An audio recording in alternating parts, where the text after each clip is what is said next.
retour des classes est dans une dizaine de jours. C'est pas la grande affluence dans les établissements scolaires et autres grands magasins. La situation est tout à fait déplorable dans le cadre de cette rentrée scolaire qui débute bien évidemment, vous l'avez si bien dit, dans 10 jours. Et malheureusement, nous sommes en train de chercher comment des voies et moyens pour permettre à nos enfants de pouvoir rejoindre les classes dès les premiers jours. Les places aujourd'hui, même dans les lycées, au bout d'une semaine, si votre enfant n'est pas là, on enlève son nom.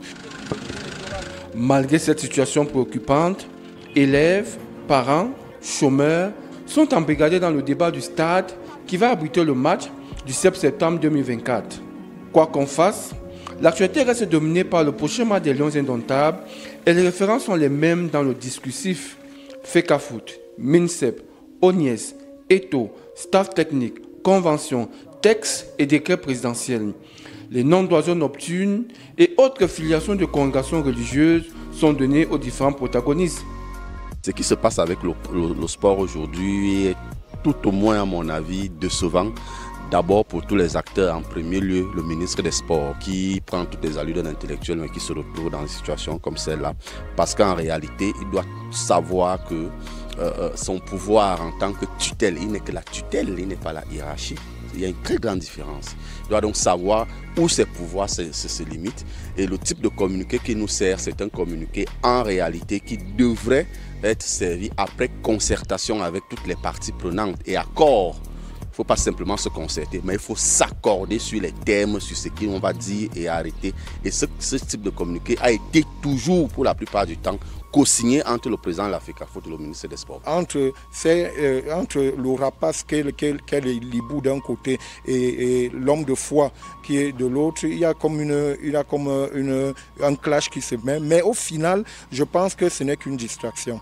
Ce n'est qu'une distraction dans la mesure où aujourd'hui, les efforts des Camerounais ne devraient pas être cristallisés sur un certain nombre d'éléments qui sont ceux du football. Ce football qui aujourd'hui, on peut le remarquer, ne produit pas les effets que nous attendons.